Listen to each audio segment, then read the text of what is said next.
శ్రీమదష్టాక్షరీక్షేత్రనిలయం కరుణానిధిం శ్రీమద్వైకుంఠనారాయణం సదా సముపాశ్రయే.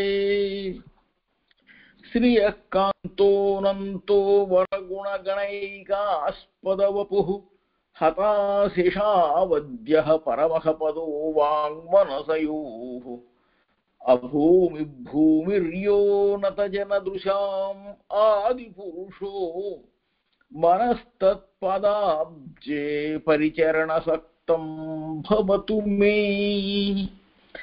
ప్రణమ్య శిరసాచార్యాన్ తదాదిష్ఠేన వర్త్మనా బ్రహ్మసూత్రపదాంతస్తవేదాంతార్థ ప్రకాశ్యతే. ప్రియ భాగవతోత్తములారా, శ్రీమన్నారాయణాచార్య స్వామి వారు సెలవిచ్చారు. ఈరోజు ఎంతో పవిత్రమైనటువంటిది.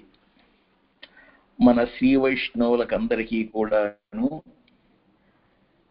ఆళ్వార్లందరిలో కల్లా కూడా ముఖ్యమైనటువంటి ఆళ్వార్లు అని అంటాం. ఎందుకంటే వారు మన ఆళ్వార్లు కాబట్టి. మన ఆళ్వార్లు అంటే నమ్మాళ్వార్ అంటే అర్థం ఏమిటంటే మన ఆళ్వార్లు అని అర్థం. వారి యొక్క తిరునక్షత్రం సందర్భంగా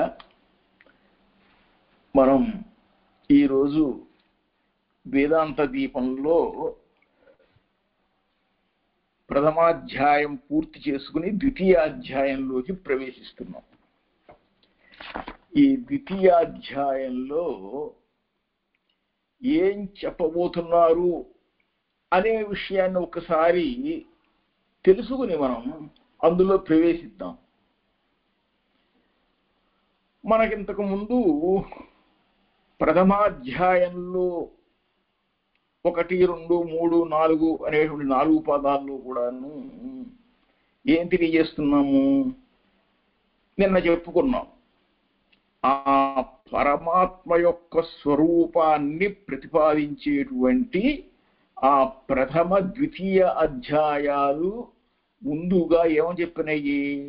సమస్త జగత్తుకు కూడాను, జీవులకు కూడాను, చేతనాచేతన ప్రపంచమైన సర్వమునకు కూడా కారణభూతుడు పరమాత్మయే అని చెప్పి, ఎవరండి ఆ పరమాత్మ అంటే ఆ పరమాత్మ యొక్క లక్షణం బ్రహ్మ లక్షణం కూడా చెప్పింది. అట్లాగే అంటే ఎవరి యతో వాయుమాని భూతాన్ని జాయంతే అని ఈ విధంగా జన్మాద్యధికరణంలో చెప్పుకుంటూ వచ్చింది. ఈ లక్షణంలో కొన్ని మీరు ఏవో కొన్ని చెబుతున్నారు, ఆహా ఓహో అన్నట్టుగా ఉన్నాయి, కానీ ఇవన్నీ నిజంగా సంభవించేవంటారా?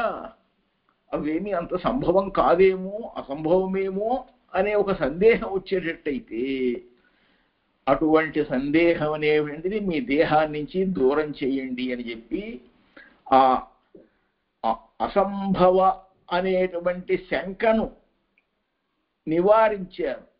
అలా నివారిస్తూ ప్రథమాధ్యాయ ప్రథమ పాదంలోనే, తర్వాత ద్వితీయ పాదంలో కూడా, తృతీయ పాదంలో కూడా, చతుర్థ పాదంలో కూడాను పరమాత్మకు సంభవం కానిదేమీ లేదు. ఆయన అద్భుతమైనటువంటి, అపూర్వమైనటువంటి, విశిష్టమైనటువంటి, విలక్షణమైనటువంటి స్వామి. కనుక ఆయనకు అసంభవం అనేటువంటిది ఏది ఉండదు. ఇకపోతే మనకు ఇప్పుడు ఈ ద్వితీయాధ్యాయంలో ఏం చేస్తున్నారు అని అంటే, అయితే ఇంతకుముందు అసంభవము పరమాత్మకు అటువంటిది ఎలా కుదురుతుంది, అటువంటిది అసంభవము అని ఒక శంకను నిరూపించి, ఆ శంకను రేకెత్తించి దాన్ని నివారించారు. ఈ ద్వితీయాధ్యాయంలో ఏం చేస్తారంటే అతివ్యాప్తి అనేటువంటి ఒక సందేహాన్ని చూపించి ఆ సందేహాన్ని దూరం చేస్తారు. మీకు ఒకసారి మనం చేసుకున్నాం మేము, ఏమిటి అసలు అసంభవం అంటే ఏమిటి, అతివ్యాప్తి అంటే ఏమిటి, అవ్యాప్తి అంటే ఏమిటి అని. అని అంటే దోషములు అని చెప్పేసి 3 ఉంటాయి. అవ్యాప్తి, అతివ్యాప్తి, అసంభవము అని. ఎలాగనుకుంటే దీని గురించి మనం న్యాయంలో కూడాను యతీంద్ర మధ్యపిగ్గులో కూడా స్మరించాం. ఏమిటి? ఒక ఆవుకు లక్షణం ఏమిటి అని అంటే, ఆవుకు లక్షణం ఏముందండి? నల్లగా ఉండేటువంటిది ఆవు కనిపిస్తోంది కదా మనకి. కాబట్టి నల్లదనం అనేటువంటిది ఆవు యొక్క లక్షణము అని చెప్పామనుకోండి. మరి అన్ని ఆవుల్లో కూడా నల్లదనం లేదు కదా. కేవలం కొన్ని ఎర్ర ఆవులు కూడా ఉన్నాయి, తెల్ల ఆవులు కూడా ఉన్నాయి కదా. కాబట్టి సంపూర్ణ వ్యాప్తి లేదు. కాబట్టి ఇది అవ్యాప్తి అనే దోషం. అబ్బేది కుదరదండి అన్నాం. ఓహో, అయితే అన్నిట్లోనూ ఉండాలంటారా? అయితే ఆవుకు శృంగిత్వం అనేది లక్షణం, కొమ్ములు కలిగి ఉండటమే ఆవు యొక్క లక్షణము అని అన్నారనుకోండి. కొమ్ములు కలిగి ఉండటం అనేటువంటిది ఆవు యొక్క లక్షణం అని చెబితే, మరి మహిషము మేషము అంటే దున్నపోతుని తీసుకున్నా కానీ మేకను తీసుకున్నా వాటికి కూడా కొమ్ములు ఉన్నాయి కదా. కాబట్టి అది కూడా ఆవులెట్ అవుతాయి కాదు. కాబట్టి అది అతివ్యాప్తి అనే దోషం అని అన్నారు. అసంభవము అంటే ఏమిటంటే, ఓహో అంటే దీంట్లోనే ఉండి ఇంకొక్కడ ఉండకూడదు అనమాట అని చెప్పేసి ఏకశపవత్వం లక్షణం అని అన్నారు. అంటే ఒకే గిట్ట కలిగి ఉంటుంది, 2గా చీరి ఉండనిది అని అన్నారు. అట్లా కుదురుతుందండి? అది గుర్రానికి ఉంటుంది అట్లా, కానీ ఆవుకి ఎప్పుడైనా సరే కూడాను కాలు గిట్టలు చీలి 2గా ఉంటాయి. కాబట్టి అది అసంభవము అని అన్నారు. ఈ అతివ్యాప్తి, అవ్యాప్తి, అసంభవం అనేటువంటి 3 దోషాలు తెలుసుకుంటే మనం ఇక్కడ ఈ అసంభవ శంకా నివారణం అనేటువంటిది చేయబట్టింది. అలాగే అతివ్యాప్తి అనేటువంటి యొక్క శంకా నివారణము చేయబడుతున్నది. కాబట్టి ఈ ద్వితీయాధ్యాయంలో ఉన్నటువంటి సారాంశంలో మొదటిగా మనకి సమస్త జగత్తుకు కూడాను కారణం ఏమిటి అంటే ఈ పాదం చేత తర్వాత పాదంలో కూడా వస్తుందన్నమాట. ఏమిటంటే కారణం ఎవరు, కార్యం ఏమిటి అని అంటే, సమస్త జగత్తుకు కారణభూతుడు పరమాత్మ అని చెప్పారు మీరు. అది సరే, కార్యం ఏమిటి? జగత్ అంటే ఏమిటి అని అంటే, ఈ జగత్తు కార్యరూపంలో ఎలా ఉన్నది అన్న విషయాన్ని గురించి ఈ యొక్క ద్వితీయ అధ్యాయంలో పరిశీలన చేయబడుతోంది.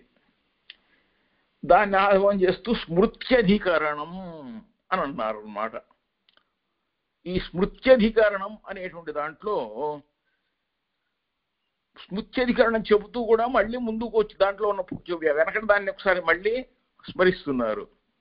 ఇంతకుముందు వేదాంతాలన్నీ కూడాను అంటే సమస్త ఉపనిషత్తులు కూడాను పరమాత్మనే ప్రతిపాదిస్తాయి అని చెప్పారు. సంతోషం, బాగానే ఉంది. అట్లాగే మరి శృతులు ఎట్లయితే ప్రతిపాదిస్తాయో స్మృతులు కూడా అలాంటి పరమాత్మనే అర్థాన్ని తెలియజేస్తున్నాయి కదా అని అంటారా? మరి స్మృతుల్లో కొన్ని విరుద్ధార్థాన్ని కూడా చెప్పేవి కొన్ని ఉంటాయి. కాబట్టి స్మృతులు కూడాను పరమాత్మను గురించి చెప్పే సమూలకమైతే అవి ఆమోదయోగ్యమైతే అవి ప్రమాణాలే. కానీ విరుద్ధమైన అర్థాన్ని గనక చెప్పే ఉన్నట్టయితే ఆ విరుద్ధార్థాలనేటువంటివి మాత్రం ప్రమాణాలు కావు. అంటే కొన్ని ప్రమాణం మనకి, కొన్ని కాదు. ఈ అనుమానంతోనే ఇక్కడ ఈ అధికరణం చెప్పబడుతోంది. మరి ఇప్పుడు స్మృతులు అనేటువంటివి ప్రమాణమా కాదా అని అంటే అందుకు గాను ఒక సూత్రం చెబుతున్నారు. అది ఏమిటి అనేటువంటిది చూద్దాం. స్మృతి అనవకాశ దోష ప్రసంగ ఇది చేత్ న అన్య స్మృతి అనవకాశ దోష ప్రసంగాత్. అంటే స్మృతి అనవకాశ దోష ప్రసంగాత్. అనవకాశ, అనవకాశ అంటే అవకాశము కానటువంటిది. అవకాశము కానటువంటిది ఏదో అది అనవకాశము. అనవకాశము అంటే విరోధము.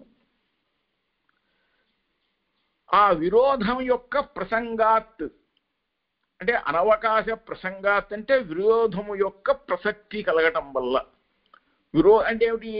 అబ్బే లేదండి ఇక్కడ ఇట్లా చెబితే అక్కడ అట్లా కుదరదు అని చెప్పేసి ఏ విషయంలో అయితే భేదం వస్తుందో, భిన్నాభిప్రాయం వస్తుందో, అటువంటి భిన్నాభిప్రాయాలు రావటం చేత ఇది చేత్ అన్నట్లయితే నా కాదు, అలా కాదు. అన్య స్మృతి అంటే వేరే ఒక స్మృతి చేత, అంటే దానికంటే కూడా ఇతరమైనటువంటి స్మృతుల చేత, మనుస్మృతి అనంటే యజ్ఞోల్క స్మృతి అనండి, ఇట్లా ఒక స్మృతిలో చెబితే వేరే స్మృతుల యొక్క విషయంలో కనుక కాదు అనంటే అనవకాశ అంటే ఆ విరోధము ఏదైతే ఉంటుందో దాని కూడాను ప్రసక్గాత్, ఆ ప్రసక్తి వలన. అంటే ఒక్కొక్క విషయంలో ఒక్కొక్క స్మృతిలో ఒక విషయంలో దానికి ఏదైనా విరోధం వచ్చేప్పటికీ కూడా ఇతర స్మృతి గ్రంథంలో అలా కాదు అని చెప్పారనుకోండి, అప్పుడేం చేస్తాము? ఆ విరోధము కానటువంటి దాన్నే స్వీకరిస్తాం. కానీ కాబట్టి స్మృతులు కూడాను మనం తీసుకోవచ్చు. అయితే స్మృతుల్లో శృతులకు విరుద్ధమైనటువంటి అర్థాన్ని మాత్రం స్వీకరించము అని తెలియజేయడం ఈ సూత్రంలోని ముఖ్యార్థం. దాని గురించి ఏం చెబుతున్నారు మనకి వేదాంత దీపంలో? భగవద్రావు మహాజుడు అంటున్నారు, వేదాంతానాం సమస్త చిత్ అచిత్ వస్తు విలక్షణ అస్పష్ట హేయగంధ సర్వజ్ఞతాది అనంత కళ్యాణ గుణాకర బ్రహ్మైక పరత్వం ప్రతిపాదితం. కపిల స్మృతి విరోధేన చాలయతం శక్యం ఉతన ఇది సంశయ. అంటే వేద పురుషత్తుల్లో మరి సమస్త చిత్తు అని అంటే జీవులకు, అచిత్ ప్రకృతికి, మరి ప్రకృతికి జీవునికి కూడాను ఒక విలక్షణమైనటువంటి యొక్క స్పష్టమైనటువంటి భేదాన్ని తెలియజేస్తూ ఆ రెండింటి కంటే భేదాన్ని ఇంకా ఏం చెప్తున్నారు? ఆ రెంటికి అంటనటువంటి వాడు అస్పృష్టమైనటువంటి, అంటే ఏంటి? చిత్తును కాను జీవుని కానీ ప్రకృతిని కానీ స్పర్శించినటువంటి అస్పృష్ట అంటే వాటి చేత స్పర్శింపబడనటువంటి హేయగంధ సర్వజ్ఞతాది అనమాట. అంటే హేయత్వం అనేది లేకపోవటం అనేటువంటిది, గంధత్వం అంటే ఇతరమైనటువంటి ఏ యొక్క భావాలు కూడాను అవి లేకపోవటం అంటే దాని హేయ ప్రత్యేకత్వం అన్నమాట. ఏ ఒక్క ఇతర గుణాలు కూడా లేకపోవటం, సమస్త కళ్యాణాలు కూడా కలిగి ఉండడం పరమాత్మక్షం కాబట్టి, పైగా సర్వజ్ఞతాది పరమాత్మ సర్వజ్ఞుడు, అన్నీ ఆయనకు తెలుసు కాబట్టి అనంత కళ్యాణ గుణాకర అంటే ఇన్ని అని చెప్పలేనటువంటి కళ్యాణ గుణాలు ఎన్నున్నాయో వాటిలో ముఖ్యమైనటువంటివి జ్ఞానశక్తి బల ఐశ్వర్య వీర్యాలని చెప్పి షాడ్గుణ్యాలు అనుకుంటాం. అటువంటి అసంఖ్యేయమైనటువంటి కళ్యాణ గుణాలు ఎన్నైతే ఉంటాయో వాటన్నింటికీ కూడాను ఆకరమైనటువంటి వాడు, నిలయమైనటువంటి వాడు పరమాత్మ. ఆ పరమాత్మను గురించి అతడే పరతత్వము అని ఆ పరత్వాన్నే ప్రతిపాదిస్తున్నాడు. అయితే ఇలా ప్రతిపాదిస్తున్నవి ఉపనిషత్తులు శృతులన్నీ కూడాను అని అంటే, మరి కపిల స్మృతిలో ఈ లేదన్నా విరోధం వచ్చినట్టున్నట్టయితే దాన్ని కూడాను స్మృతిని ప్రమాణం అని చెప్పి ఎట్లా చెబుతాము? అలా కుదురుతుందా అని అంటే అది శక్యమా అంటే కాదా అని అంటే, ఇప్పుడు స్మృతి అనేటువంటిది ప్రమాణమా కాదా అని చెప్పి ప్రశ్న చేస్తే ఇది సందేహంగా ఉంది అని అంటే, సరే ఇలాంటి పక్షంలో వెంటనే బయలుదేరి చెప్పేది ఎవరు? పూర్వపక్షం వాళ్ళు ఏమంటారు? ఏది కాదో అది అవును అంటుంటారు కదా. శక్యం ఇది పూర్వపక్ష. శృతి విరుద్ధాయా స్మృతే అనాదరణీయత్వే స్థితే అపి వేదాంత వేద్యార్థస్య దుర్గ్రహత్వేన అల్పశ్రుతైః మందమతిభిః ఆప్తప్రణీత స్మృతి ఉపబ్రహ్మణేన వినా తేషాం నిశ్చయో న ఉపపద్యతే. కపిల స్మృతి కేవల తత్వపరా ఇతి తయా ఏవ హి ఉపబ్రహ్మణం న్యాయం. అన్యథా ఆప్తప్రణీతాయాః కేవల తత్వపరాయాః తస్యాః అనవకాశ ప్రసంగః ఇతి వేదాంతవేద్యం జగత్కారణం ప్రధానం అని చెప్పేసి పక్కదారి పట్టించేసారు. చూశారా ఏమంటున్నారు? ఈ సమస్త వేదాంతముల చేత కూడా ప్రతిపాదింపబడిన వాడు పరమాత్మ, వేదాంతముల చేత చెప్పబడ్డవాడు అని అంటే, మరి వేదాంతాలతో ప్రతిపాదింపబడినటువంటి సమస్త జీవుల కంటే ప్రకృతి కంటే విలక్షణమైనటువంటి ఆ పరమాత్మ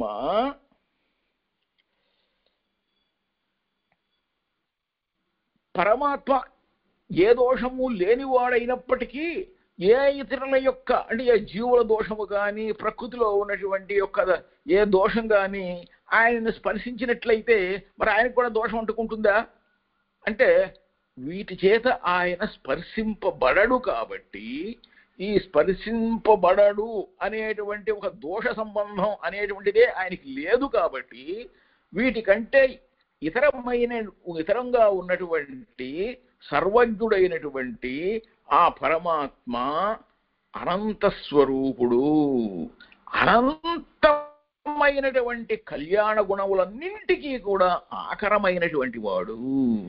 ఆయనే పరం బ్రహ్మ, ఆయనే పరమాత్మ.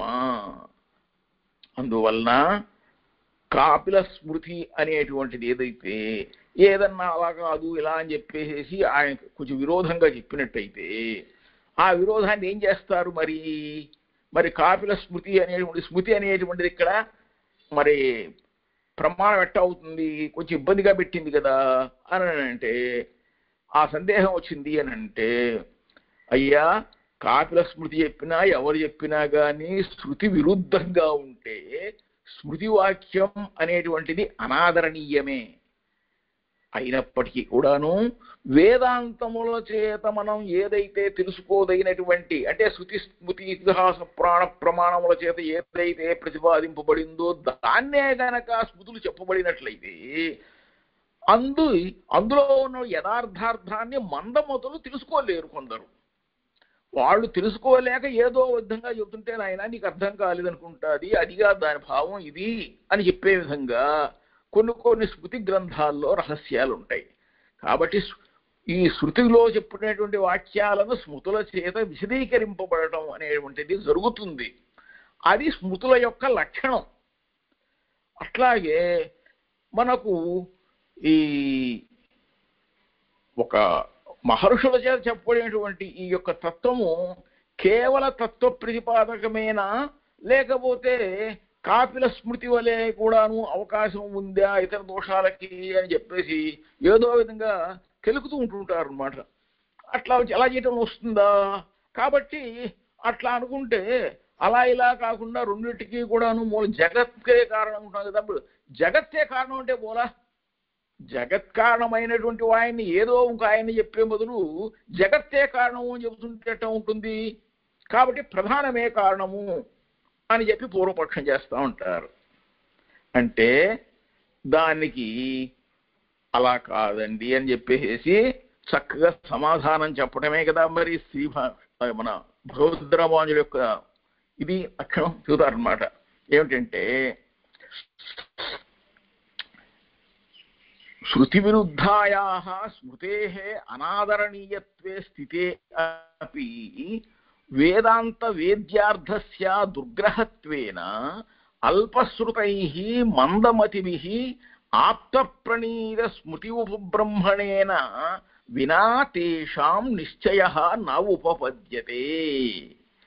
కపిల స్మృతి కేవల తత్వపరా ఇది తయా ఏవ హి ఉపబ్రహ్మణం న్యాయం అన్యథా ఆప్తప్రణీతాయాః కేవలతత్వపరాయాః తస్యాః అనవకాశ ప్రసంగः ఇది వేదాంత వేద్యం జగత్కారణం ప్రధానం అని చెప్పి ఒక్కసారిగా ప్లేట్ ఫిరాయించేసి మాట్లాడేస్తే సిద్ధాంతం అట్లా ఒప్పుకోదయ్యా. ప్రార్థాంతస్తు వేదాంతస్య ఉపబ్రహ్మణ అపేక్షత్వే అపి ఆప్తతమన్వాది స్మృతిభిః వేదాంత అవిరోధినీభిః ఏవ ఉపబ్రహ్మణం న్యాయం. ఒక స్మృతిలో కనుక ఏదన్నా ఒక అభిప్రాయ భేదం వచ్చినట్లయితే మరి ఇతర స్మృతులు ఏం చెబుతున్నాయో కూడా చూసినట్లయితే మరి ఆ స్మృతులు కరెక్ట్గానే చెబుతున్నాయి కదా. కాబట్టి ఒక స్మృతి కనుక ఏదన్నా విరోధంగా చెబితే ఆ స్మృతి చెప్పే విరోధ వాక్యాన్ని మనం యాక్సెప్ట్ చెయ్యం, అనుమతించం. కానీ ఇతర స్మృతుల్లో చెప్పినవన్నీ కూడా దాన్ని అనుమతిస్తాం కదా. కాబట్టి మన అభిప్రాయానికి విరుద్ధం అయినట్లయితేనే దానిని తీసుకోం, కానీ విరుద్ధము కానటువంటివన్నీ కూడా ప్రమాణాల కిందే వస్తాయి. అన్యదా తాసాం బహ్వీనాం అనవకాశ ప్రసంగ మహాన్ అయం దోషః స్యాత్. మరి స్మృతి వాక్యమే కదండి ఇది అంటే మరి అదే స్మృతి ఇంకొక స్మృతిలో అలా కాదు అని చెప్పబడింది కదా. నచితాసాం ధర్మ ప్రతిపాదనాంశ ఉపబ్రహ్మణత్వేన సావకాశత్వం యతః ధర్మాణం అపి స్వరూపం పరబ్రహ్మభూత పరమపురుష ఆరాధనత్వం ఇష్టాపూర్తం బహుధా జాతం జాయమానం విశ్వం బిభర్తి భువనస్య నాభిః. ఇష్టాపూర్తం బహుధా జాతం జాయమానం విశ్వం బిభర్తి భువనస్య నాభిః. తదేవాగ్నిః తద్వాయుః జాయమానం విశ్వం బిభర్తి. తత్సూర్యః తదు చంద్రమాః యజ్ఞైః త్వమిజ్యసే నిత్యం సర్వదేవమయః అచ్యుత ఇత్యాది శృతిస్మృతిభిః. అంతే సమస్తము కూడాను అన్ని శక్తులు విష్ణువే అన్నిటికీ మూలాధారభూతుడు, ఆయనే భరిస్తున్నాడు, ఆయనే సమస్త విశ్వస్వరూపుడు, ఆయనే విశ్వాన్ని భరించేది ఆయనే. విశ్వస్వరూపుడు ఆయనే, విశ్వాన్ని భరించేది ఆయనే, ధరించేది ఆయనే. కాబట్టి ఈ సమస్త అగ్ని వాయువు మొదలైన వాళ్ళందరికీ, చంద్రుడికి సూర్యుడికి ఇత్యాదులకి కానీ యజ్ఞము అనంటే కానీ వీటన్నింటినీ కూడాను ప్రవర్తింపచేసేది వాటికి అంతర్యామి అయినటువంటి వాడు కూడా పరమాత్మయే. నిత్యం సర్వదేవమయ. ఆయన ఎవరైతే మనం దేవతలు అగ్నిదేవుడు వాయుదేవుడు అనుకుంటామో ఆ దేవులకు కూడాను అంతర్యామి అయినటువంటి వాడు ఆయనే. ఆయనందే వాళ్ళందరినీ ఆ విధంగా సంచరింపచేస్తుంటాడు. కాబట్టి యజ్ఞయిత్వమిజ్యసే నిత్యం సర్వదేవమయ అచ్యుత. స్వామి అచ్యుత, సమస్త యజ్ఞముల చేత కూడాను నువ్వే పూజింపబడుతున్నావు ప్రతినిత్యము. నీవు సర్వదేవమయుడవు అంటే సమస్త దేవతలకు కూడాను అంతర్యామి అయినటువంటి వాడివి అని శృతి స్మృతుల చేత చెప్పబడింది. కాబట్టి అదే అర్థాన్ని తీసుకుని ఈ యొక్క బ్రహ్మసూత్రంలో కూడా వ్యాఖ్యానం చేయబడింది. అంటే స్మృతిలో కూడా ఒక స్మృతిలో కాదు అన్నంత వేరేగా చెప్పినంత మాత్రం చేత అది స్పష్టం కాదు. ఇతర స్మృతులు ప్రతిపాదించినాయి కాబట్టి దాన్ని స్మృతులు కూడా ప్రమాణమేం తీసుకోవచ్చు అన్నమాట. అతీంద్రియార్థ సాక్షాత్కార సమర్థస్య కపిలస్య వేదాంతానాం బ్రహ్మపరత్వ అనుపలబ్ధేః ప్రధానపరత్వం ఏవ ఆశ్రయణీయం. అంటే ముందు ప్రధానాన్ని ప్రకృతిని గురించి తెలుసుకుంటే ప్రకృతి యొక్క అస్వతంత్రం తెలుసుకుంటే స్వతంత్రుడైన వాడు పరమాత్మ అని చెప్పి మనకు తెలుసుకోవచ్చు.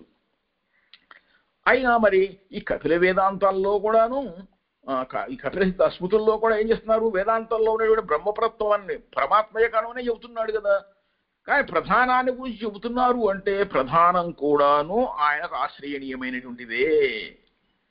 కాబట్టి ప్రధానం పరత్వం ఏవ ఆశ్రయణీయం ఇది ఉత్తరం పడతి. అలా సమాధానం చెబుతాను. ఇతరేషాంచ అనుపలబ్ధేః.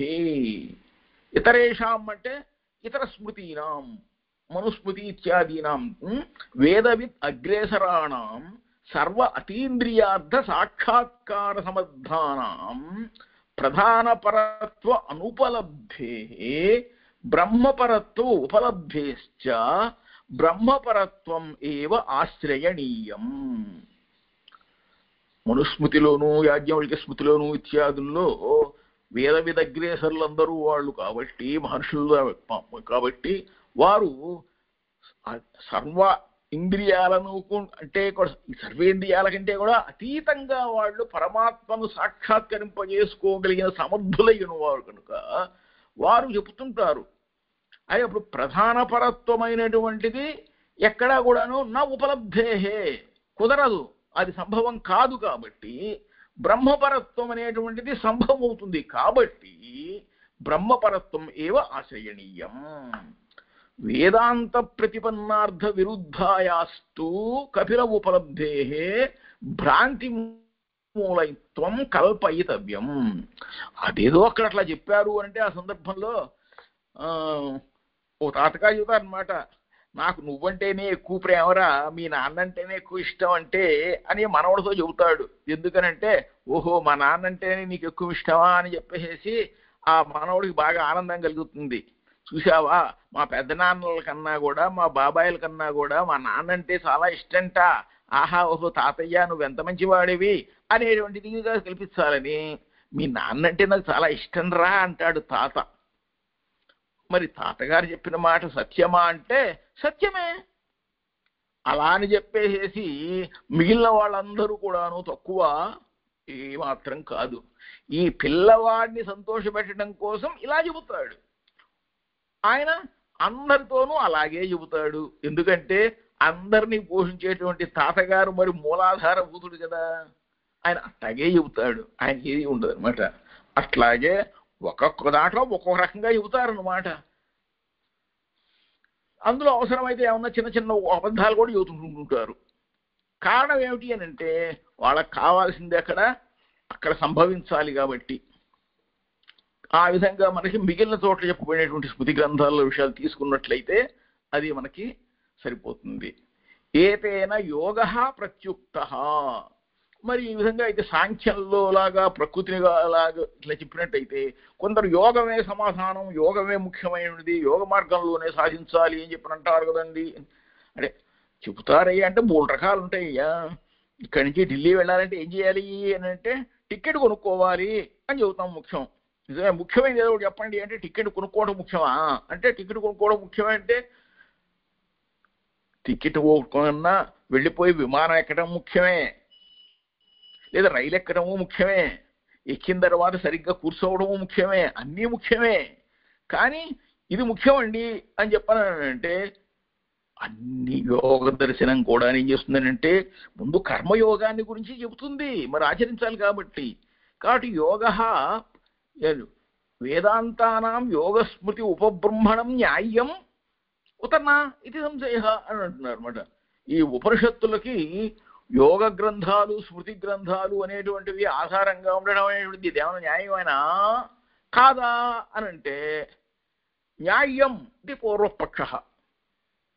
కృష్ణవేద ప్రవర్తనాధికృత హిరణ్యగర్భ ప్రణీతత్వాత్ యోగస్య ఈశ్వర సద్భావ అభ్యుపగమాత్ చ అతః యోగః స్మృతి ఉపబృంహితత్వేన వేదాంతానాం అబ్రహ్మాత్మక ప్రధాన ఉపాదాన ప్రతిపాదన పరత్వం.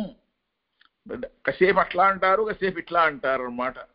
ఎందుకంటే ఈ సమస్త వేదవేద్యుడైనటువంటి పరమాత్మని గురించి తెలియజేయబడేటువంటి ఆయన చేత ప్రవర్తించేటువంటి ఆ యొక్క హిరణ్యగర్భుడు చేత పరబ్రహ్మము చేత మనకి లభించేటువంటి ప్రణీతమైనటువంటి యోగ దర్శనం, యోగం యొక్క ఈశ్వరు సద్భావ అభ్యుపగమాత్తు యోగ మార్గంలో వెళితే పరమాత్మను పొందవచ్చు అని చెప్పబడింది. కాబట్టి యోగ స్మృతి ఉపబృంహితత్వేన అంటే యోగము గురించి యోగ దర్శనం గురించి స్మృతి గ్రంథాల గురించి కూడాను వాటికి ఆధారంగా చెప్పటం వల్ల వేదాంతానాం అబ్రహ్మాత్మక ప్రధాన ఉపాదాన ప్రతిపాదన పరత్వం అంటే వేదాంతాలు ఉపనిషత్తులన్నీ కూడాను అబ్రహ్మాత్మక అంటే పరబ్రహ్మమును కాకుండా ప్రధానాన్ని ఉపాదానంగా చేసుకుని ప్రతిపాదిస్తున్నాయి అని చెప్పానంటే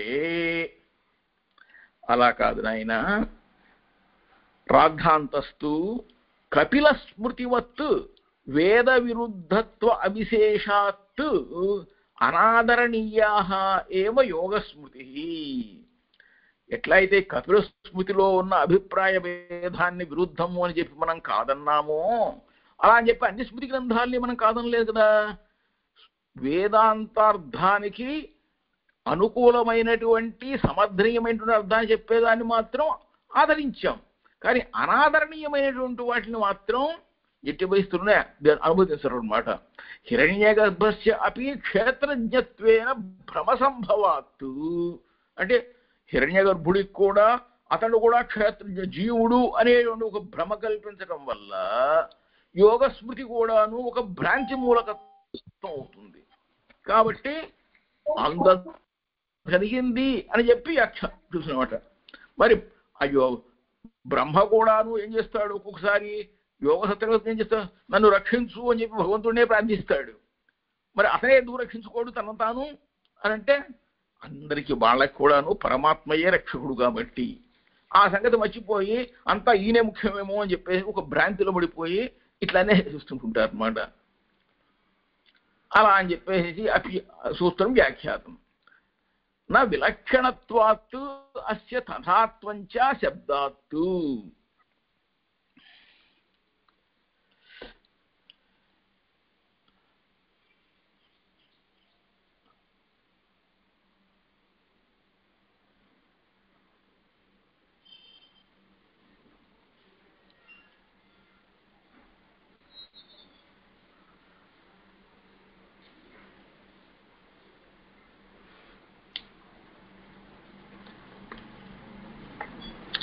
నా విలక్షణత్వాత్ అస్య తథాత్వం చ శబ్దాత్ అంటే ఏమిటంటే అస్య అస్య అంటే ఈ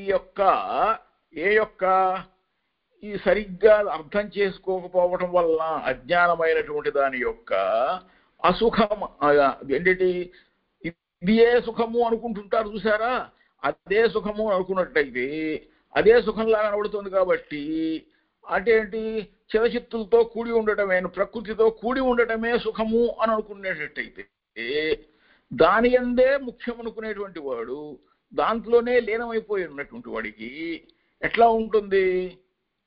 దానికంటే విలక్షణమైనటువంటి సర్వజ్ఞుడైనటువంటి హేయ ప్రత్యనీకుడైనటువంటి పరమాత్మ నిత్యమైన నిర్తిశయమైనటువంటి అతిశయ ఆనందప్రదుడైనటువంటి పరమాత్మ వల్ల కలిగేటువంటి ఆ పరమాత్మ స్వరూపుడైనటువంటి పరబ్రహ్మము కంటే కూడాను ఆనందము కంటే కూడాను ఉండే విశేషం తెలియకపోవటం వల్ల ఇదే స్వర్గం అనుకుంటున్నారు వాళ్ళు. కాబట్టి అదే యోగమే గొప్ప అని అనుకుంటారు. కానీ యోగం అనేటువంటిది ఒక అంగం, కానీ పరమాత్మ తెలుసుకోవడానికి అదే ముఖ్యం కాదు.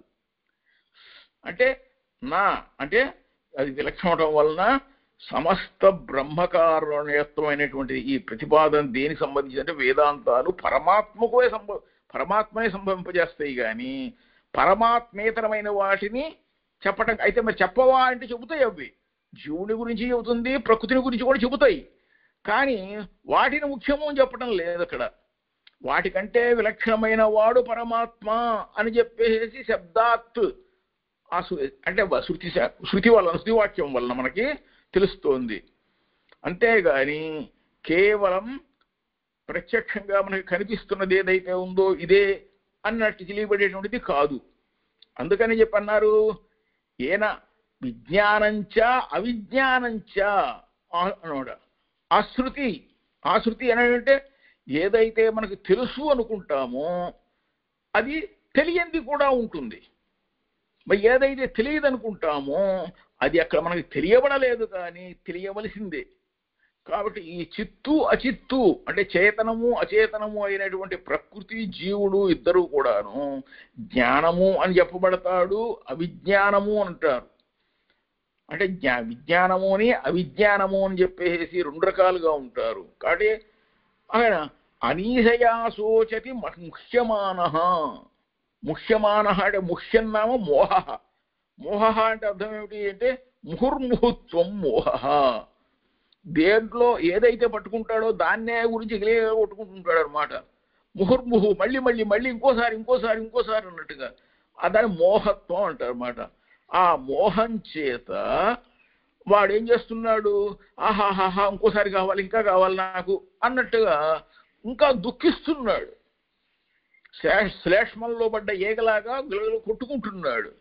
అంతేగా అంటే దాంట్లో కర్మపరమైపోతున్నాడు వాడు, కానీ బ్రహ్మపరం కావాలి మనము అన్న సంగతి మర్చిపోతున్నాడు. కాబట్టి అనీశ్చ ఆత్మ బధ్యతే భోక్తృభావాత్. ఈ జీవుడు ఏం చేస్తున్నాడు, పరతంత్రుడైపోవటం వల్ల, అంటే స్వతంత్రుడు కాదు కదా, పరతంత్రుడు అయ్యడం వల్ల తాను భోక్తను అనేటువంటి భావంతో బంధింపబడిపోతున్నాడు. ఇదే విషయం చెప్పారు కదా, నాకేంటి నా సంగతి నాకేంటి, నేను తింటున్నా కదా నీకెందుకు నా సంగతి నాకే చూడకు అన్నట్టుగా భావంలో ఉంటాడే గాని ఈ విధంగా చేస్తే నువ్వు బంధం అయిపోతున్నావురా, అసలే టైం అయిపోతోంది, అవసరం రైలు వెళ్ళిపోతోంది, నువ్వు ఇట్లా తింటూ కూర్చుంటే ఎట్లాగూ ఎప్పుడప్పుడు తిన్నది చాలు అని చెబుతున్నా కానీ వినిపించుకోడు. ఎందుకని శ్లేష్మంలో పడ్డ ఏకలాగా అక్కడే కుట్టుమిట్టాడుకుంటూ ఉంటుంటాడు. బధ్యతే భోక్తృభావాత్. ఈ జీవుడు పరతంత్రుడైపోయి భోక్తను అనేటువంటి భావంతో బంధనం పొందుతున్నాడు, బంధింపబడిపోతున్నాడు అని చెబుతున్నారు అన్నమాట సూత్రంలో. అది దానికి అర్థం. ఇంతకీ విషయం ఏమిటంటే ఉపనిషత్తులు అనేటువంటివి సమస్త జగత్తుకు కారణము పరమాత్మ అనైతే మరి ప్రధాన పరములా అంటే ప్రకృతియే కారణమా అని చెప్పి మళ్ళీ ఇప్పటికి ఎన్నిసార్లు అంది, మళ్ళీ అదే విధంగా పూర్వపక్షం చేస్తూ ప్రకృతి పరమా లేక పరమాత్మ పరమా అని మళ్ళీ ఒక సంశయాన్ని లేపదీస్తే, అయ్యా ఈ అజ్ఞత్వాదులు అంటే అది తెలియకపోవటం అనేటువంటి మొదలైనవి ఉన్నాయే, తెలియకపోవటము మోహము అనేటువంటివి, ఇటువంటి గుణాల చేత ఈ సమస్త జగత్తు కూడాను పరమాత్మ కంటే విలక్షణమైనటువంటిది. ఇది కేవలము పరమాత్మ యొక్క కార్యస్వరూపం మాత్రమే అనేటువంటి ప్రతిపాదన తెలియక, అంటే ఏమిటి, జగత్ అనేది పరమాత్మ యొక్క సంకల్పానికి కార్యస్వరూపం అన్న విషయం తెలియకపోవటం చేత ఆ సాలక్షణ్యం సరైనటువంటి లక్షణం తెలియకపోవడం వల్ల ఈ ప్రధానానికి ప్రధానమే కార్యము అనని ఈ ప్రధాన కార్యమే ప్రతిపాదనం చేస్తూ ప్రధానమే కారణం అంటే ప్రకృతియే కారణం అనే ప్రతిపాదన చేయటం అనేటువంటిది చేస్తే ఈ పూర్వపక్షం అనేటువంటిది ఎంత మాత్రం నిలవదు. ఎందుకు అంటే కొందరు ఉన్నారు, అంటే మాక్షిక అంటారు మాట. మాక్షిక అంటే ఈగ. మాక్షికాలు అంటే ఏం చేస్తాయనంటే, ఈ మాక్షికాలు ఏం చేస్తాయి, క్రిములు అనేటువంటివి ఇలాంటివన్నీ కూడాను కొంచెం విలక్షణంగా కనిపిస్తుంటాయి. ఏమిటా విలక్షణం అంటే, ఉదయించే సూర్యుణ్ణి చూడగలవా? ఉదయించే సూర్యుణ్ణే చూడలేనటువంటివి పరమాత్మను ఎలా తెలుసుకోగలవు? కాబట్టి ఈ సమస్త జగత్తుకు పరమాత్మయే కారణభూతుడు. ఆయన కార్యమే ఈ జగత్తున్న సంగతిని తెలుసుకోలేవు. అట్లాగే ఆపోవా అకామయంత, జలములు కూడా సంకల్పించినయ్యి. ఆ జలంలోంచి ఏమొచ్చిందప్పుడు అంటే తం పృథివీ అబ్రవీత్. మనం చెప్పుకున్నాం కదా, ఆత్మన ఆకాశ సంభూత ఆకాశాద్వాయు వాయురగ్ని అగ్నేరాప అద్య పృథివీ అని ఆ విధంగా శుభాలోపనిషత్తులు చెప్పినట్టుగా దాని గురించి చెప్పి పృథివీ కూడాను అట్లాగే ఉంటాయన్నమాట. ఒక్కొక్కటి ఒక్కొక్క దాంట్లోంచి సంకల్పించినట్టుగా సంకల్పించేదేమో పరమాత్మ.